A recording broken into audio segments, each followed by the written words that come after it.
Children get most of their physical activity through play, especially these young children, so these 4 to 7-year-olds.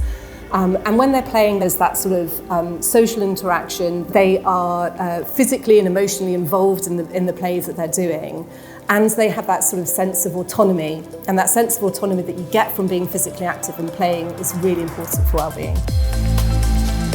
The Measures of Wellbeing project arose because what we wanted to do was find ways that play could become more normalised, part of everyday life outside. The group of us were working on a project called PUSH, Play in Urban Spaces for Health, and through that we figured out that there is no good measure of well-being for children aged 4 to 7.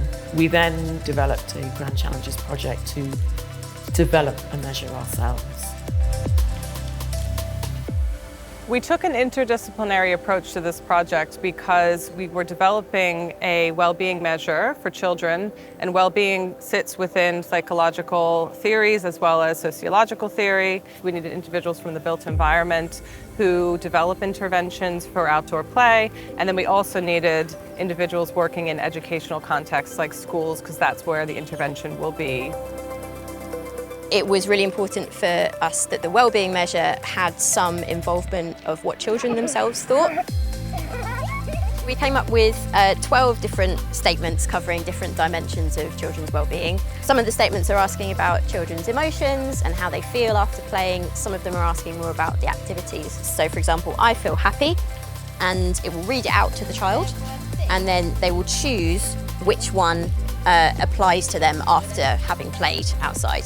So we have not at all, a little bit, and a lot. When you were playing, I felt safe. A lot. Fantastic.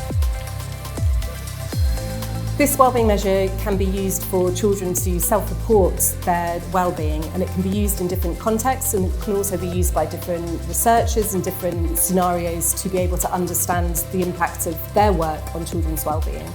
As an ex-primary school teacher myself, I can see that this measure of wellbeing would be really helpful in schools to keep a track of how children's play and the play facilities that schools can provide can affect children's wellbeing.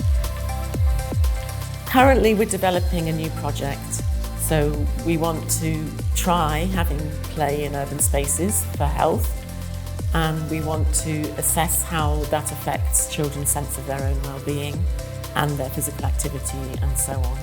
So we'll use the Measures of Wellbeing tool as part of the new project.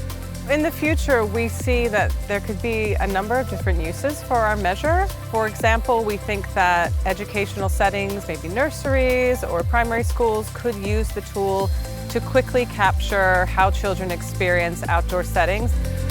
The wider debate on children's health and well-being is in constant need of attention, and we know that the links between physical health and mental health are very close. We hope that through the Measures of Wellbeing work, we will bring to a wider attention these issues about how important it is that children feel good about themselves when they're active.